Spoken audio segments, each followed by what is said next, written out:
അപ്പൊ നമുക്ക് ഇൻകം ടാക്സിലെ ആദ്യത്തെ ചാപ്റ്ററിലേക്ക് കടക്കാം. ഇത് കേട്ട് പേടിക്കൊന്നും വേണ്ട, നമുക്ക് വളരെ സിമ്പിളായിട്ട് കാര്യങ്ങൾ മനസ്സിലാക്കി മുന്നോട്ടു പോകാം. അപ്പോൾ ഈ ചാപ്റ്ററിൽ നമ്മൾ എന്തൊക്കെയാണ് പഠിക്കാൻ പോകുന്നതെന്ന് നോക്കാം. കണ്ടില്ലേ, ഈ 6 പ്രധാനപ്പെട്ട കാര്യങ്ങളാണ് നമ്മൾ കവർ ചെയ്യാൻ പോകുന്നത്. ഓരോന്നായിട്ട് നമുക്ക് നോക്കാം. ഇത് കഴിയുമ്പോഴേക്കും നിങ്ങൾക്ക് ഈ സബ്ജക്റ്റിന് ഒരു നല്ല ബേസ് കിട്ടും, ഉറപ്പാണ്. അപ്പോ നമുക്ക് ഒന്നാമത്തെ സെക്ഷനിലേക്ക് കടക്കാം. ഏറ്റവും ബേസിക് ആയിട്ടുള്ള ഒരു ചോദ്യം: എന്താണ് ഇൻകം ടാക്സ്? എന്തിനാണ് നമ്മളിത് കൊടുക്കുന്നത്? നോക്കൂ, income tax is A compulsory payment made by individuals and businesses to the government. It's the main source of revenue for public welfare. ഇതിലെന്താ പറയുന്നത്? വളരെ സിമ്പിളാണ്. ഇൻകം ടാക്സ് എന്ന് പറഞ്ഞാൽ വ്യക്തികളും, അതായത് നമ്മളെപ്പോലുള്ളവരും, പിന്നെ ബിസിനസ്സുകളുമൊക്കെ ഗവൺമെന്റിലേക്ക് നിർബന്ധമായും അടയ്ക്കേണ്ട ഒരു പണമാണ്. ഇതാണ് ഗവൺമെന്റിന്റെ പ്രധാന വരുമാന മാർഗം, അല്ലേ? ഈ പണം വെച്ചിട്ടാണ് ഗവൺമെന്റ് നമുക്ക് വേണ്ടിയിട്ടുള്ള കാര്യങ്ങളൊക്കെ ചെയ്യുന്നത്. റോഡുകള്, ആശുപത്രികള്, സ്കൂളുകള്, അങ്ങനെയുള്ള പൊതുവായ കാര്യങ്ങൾക്കെല്ലാം പണം വേണ്ടേ? അതിനാണ് നമ്മൾ ഈ ടാക്സ് കൊടുക്കുന്നത്. ഇനി നമുക്ക് ഇതിന്റെ ഒരു ചെറിയ ഹിസ്റ്ററി നോക്കാം. നോക്കൂ, 1860-ലാണ് സർ ജെയിംസ് വിൽസൺ ഇത് ആദ്യമായിട്ട് കൊണ്ടുവരുന്നത്. എന്തിനാണെന്നറിയോ? 1857-ലെ ആ വിപ്ലവത്തിന് ശേഷം ബ്രിട്ടീഷ് ഗവൺമെന്റിന് ഒരുപാട് സാമ്പത്തിക നഷ്ടമുണ്ടായി. അത് നികത്താനായിരുന്നു. പിന്നെ 1886-ല് ഒരു പുതിയ ആക്ട് വന്നു. അതിനുശേഷം 1922-ൽ കുറച്ചുകൂടി ഓർഗനൈസ്ഡ് ആയിട്ടുള്ള വേറൊരു ആക്ട് വന്നു. പക്ഷേ നമ്മൾ ഫോളോ ചെയ്യുന്ന ആക്ട് ഏതാണെന്നറിയാമോ? അതാണ് 1961-ലെ ഇൻകം ടാക്സ് ആക്ട്. ഇത് നിലവിൽ വന്നത് 1962 ഏപ്രിൽ 1-ാം തീയതി മുതലാണ്. ഇത് ഓർത്തു വെക്കണം കേട്ടോ. ശരി, അടുത്ത സെക്ഷനിലേക്ക് പോകാം. ഇനി നമ്മൾ നോക്കാൻ പോകുന്നത് കുറച്ച് പ്രധാനപ്പെട്ട വാക്കുകളാണ്, ടെർമിനോളജി. ഇത് ഇൻകം ടാക്സിന്റെ ഒരു ABC പോലെയാണ്. ഈ വാക്കുകളുടെ അർത്ഥം കൃത്യമായി മനസ്സിലാക്കിയാൽ ബാക്കിയുള്ള കാര്യങ്ങൾ പഠിക്കാൻ വളരെ എളുപ്പമായിരിക്കും. അപ്പോ ആദ്യത്തെ ടേം അസെസ്സിയാണ്. എന്താണ് definition? A person who is liable to pay tax or any other sum of money under the income tax act. അതായത് വളരെ സിമ്പിളായിട്ട് പറഞ്ഞാൽ, ഇൻകം ടാക്സ് നിയമപ്രകാരം ആരാണോ ടാക്സ് അടയ്ക്കാൻ ബാധ്യതപ്പെട്ടയാൾ, അയാളെയാണ് നമ്മൾ അസെസ്സി എന്ന് വിളിക്കുന്നത്. ഉദാഹരണത്തിന്, എനിക്ക് ടാക്സ് അടയ്ക്കേണ്ട ഒരു വരുമാനമുണ്ടെങ്കിൽ ഞാൻ ആരാണ്? ഞാനൊരു അസെസ്സിയാണ്. അത്രയുള്ളൂ. ഓക്കെ, അടുത്ത വാക്ക് പേഴ്സൺ. സാധാരണ നമ്മൾ പേഴ്സൺ എന്ന് പറയുമ്പോൾ ഒരു വ്യക്തിയെ, ഒരു മനുഷ്യനെ അല്ലേ ഓർക്കുക? പക്ഷേ ഇൻകം ടാക്സ് ആക്ടില് പേഴ്സൺ എന്ന വാക്കിന് കുറച്ചുകൂടി വിശാലമായൊരർത്ഥമുണ്ട്. അതൊരു നിയമപരമായ വാക്കാണ്. ആരൊക്കെയാണ് ഈ പേഴ്സൺ എന്ന കാറ്റഗറിയിൽ വരുന്നതെന്ന് നമുക്ക് നോക്കാം. നോക്കൂ, ആരൊക്കെയാണ് പേഴ്സൺ? ഒന്നാമത്തേത് ആൻ ഇൻഡിവിജ്വൽ, അതായത് നമ്മളെപ്പോലെ ഓരോ വ്യക്തികളും. പിന്നെ എ ഹിന്ദു അൺഡിവൈഡഡ് ഫാമിലി, അഥവാ HUF. പിന്നെ എ കമ്പനി, എ ഫേം, അതായത് പാർട്ട്ണർഷിപ്പ് സ്ഥാപനങ്ങൾ. അടുത്തത് ആൻ അസോസിയേഷൻ ഓഫ് പേഴ്സൺസ്, അല്ലെങ്കിൽ ബോഡി ഓഫ് ഇൻഡിവിജ്വൽസ്, അതായത് കുറച്ചാളുകൾ ചേർന്നുള്ളൊരു കൂട്ടായ്മ. പിന്നെ എ ലോക്കൽ അതോറിറ്റി, നമ്മുടെ പഞ്ചായത്ത്, മുനിസിപ്പാലിറ്റി പോലെയുള്ളവ.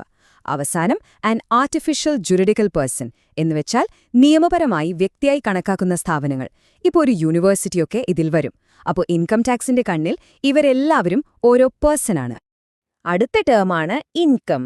എന്താണ് ഇൻകം? ഡെഫിനിഷൻ പറയുന്നത് a periodical monetary return which includes salary, profits, dividends, winnings from lotteries and gifts over 50,000 rupees എന്നാണ്. അതായത് നമുക്ക് കിട്ടുന്ന പണപരമായ വരുമാനമാണ് ഇൻകം. അത് ശമ്പളമാകാം, ബിസിനസ്സിൽ നിന്നുള്ള ലാഭമാകാം, ഷെയറിൽ നിന്ന് കിട്ടുന്ന ഡിവിഡൻഡ് ആകാം. എന്തിനേറെ പറയുന്നു, ലോട്ടറി അടിച്ച് കിട്ടുന്ന പണം പോലും ഇൻകമാണ്. അതുപോലെ 50,000 രൂപയിൽ കൂടുതൽ വിലയുള്ള സമ്മാനം കിട്ടിയാലും അതും ഇൻകമായി കണക്കാക്കും. ക്ലിയർ അല്ലേ? ഓക്കെ, ഇനി നമ്മൾ വളരെ വളരെ പ്രധാനപ്പെട്ട ഒരു കാര്യത്തിലേക്കാണ് കടക്കുന്നത്. ഇത് മനസ്സിലാക്കിയാലേ നമുക്ക് പ്രോബ്ലംസ് ചെയ്യാൻ പറ്റുള്ളൂ. ശ്രദ്ധിക്കണം കേട്ടോ. ഇൻകം ടാക്സിലെ 2 പ്രധാനപ്പെട്ട വർഷങ്ങൾ ഏതൊക്കെയാണെന്ന് നോക്കാം. അതാണ് പ്രീവിയസ് ഇയറും അസസ്മെന്റ് ഇയറും. ഇത് തമ്മിലുള്ള വ്യത്യാസം എന്താണ്? വളരെ സിമ്പിളാണ്. പ്രീവിയസ് ഇയർ എന്ന് പറഞ്ഞാൽ ഏത് സാമ്പത്തിക വർഷത്തിലാണോ നമ്മൾ വരുമാനമുണ്ടാക്കുന്നത് ആ വർഷം. ഏൺഡ് എന്ന വാക്ക് ശ്രദ്ധിച്ചില്ലേ? ഇനി അസസ്മെന്റ് ഇയർ എന്ന് പറഞ്ഞാലോ, നമ്മൾ ഉണ്ടാക്കിയ വരുമാനത്തിന്റെ ടാക്സ് കണക്കാക്കുകയും അടയ്ക്കുകയും ചെയ്യുന്ന വർഷം. അതായത് പ്രീവിയസ് ഇയറിന്റെ തൊട്ടടുത്ത വർഷം. ഒരു എക്സാമ്പിൾ പറയാം. ഇപ്പോ 2024-25 എന്ന വർഷമാണ് നിങ്ങൾ പണം സമ്പാദിക്കുന്നതെന്ന് വയ്ക്കാം. അപ്പോ 2024-25 ആയിരിക്കും നിങ്ങളുടെ പ്രീവിയസ് ഇയർ. ഇതിന്റെ ടാക്സ് നിങ്ങൾ എപ്പോഴാ കണക്കാക്കുക? തൊട്ടടുത്ത വർഷം, അതായത് 2025-26. അപ്പോ 2025-26 നിങ്ങളുടെ അസസ്മെന്റ് ഇയർ ആയിരിക്കും. മനസ്സിലായോ? ശരി, അപ്പൊ നമുക്ക് വരുമാനം കിട്ടി. ഇനി എങ്ങനെയാണ് ടാക്സ് അടയ്ക്കേണ്ട എമൗണ്ട് കണ്ടുപിടിക്കുന്നത്? അതിന്റെ ഒരു കാൽക്കുലേഷൻ നമുക്ക് നോക്കാം. ഇവിടെ നമ്മൾ 2 ടേംസ് മനസ്സിലാക്കണം. ഗ്രോസ് ടോട്ടൽ ഇൻകമും ടോട്ടൽ ഇൻകമും. എന്താണ് വ്യത്യാസം? ഗ്രോസ് ടോട്ടൽ ഇൻകം എന്ന് വെച്ചാൽ നമ്മുടെ എല്ലാ വരുമാനങ്ങളും, അതായത് ശമ്പളം, ബിസിനസ് ലാഭം ഒക്കെ കൂട്ടി കിട്ടുന്ന ടോട്ടൽ എമൗണ്ട്. ഇതിൽ നിന്ന് യാതൊരു ഡിഡക്ഷൻസും, അതായത് കിഴിവുകളും കുറച്ചിട്ടുണ്ടാവില്ല. ഇനി ടോട്ടൽ ഇൻകം എന്ന് പറഞ്ഞാൽ ഈ ഗ്രോസ് ടോട്ടൽ ഇൻകത്തിൽ നിന്ന് ഗവൺമെന്റ് അനുവദിക്കുന്ന ചില ഡിഡക്ഷൻസ് ഉണ്ട് സെക്ഷൻ 80 അനുസരിച്ചുള്ളത്. അതൊക്കെ കുറച്ചു കഴിഞ്ഞ് കിട്ടുന്ന ഫൈനൽ എമൗണ്ടാണ്. ഈ ടോട്ടൽ ഇൻകത്തിന്റെ മുകളിലാണ് നമ്മൾ ടാക്സ് കണക്കാക്കുന്നത്. ഈ ഡിഡക്ഷൻസ് എന്തൊക്കെയാണെന്ന് നമ്മൾ വഴിയെ വിശദമായി പഠിക്കും കേട്ടോ. ഇനി രസകരമായ ഒരു കാര്യമാണ്, നമുക്ക് കിട്ടുന്ന എല്ലാ വരുമാനത്തിനും നമ്മൾ ടാക്സ് കൊടുക്കണോ? വേണ്ട. ചില വരുമാനങ്ങളെ ടാക്സിൽ നിന്ന് പൂർണ്ണമായി ഒഴിവാക്കിയിട്ടുണ്ട്. അതിനെയാണ് നമ്മൾ എക്സെംപ്റ്റഡ് ഇൻകംസ് എന്ന് പറയുന്നത്. ഏതൊക്കെയാണെന്ന് നോക്കിയാലോ? ഇവിടെ നോക്കൂ ചില ഉദാഹരണങ്ങൾ. അഗ്രികൾച്ചറൽ ഇൻകം, അതായത് കാർഷിക വരുമാനം, ടാക്സ് ഇല്ല.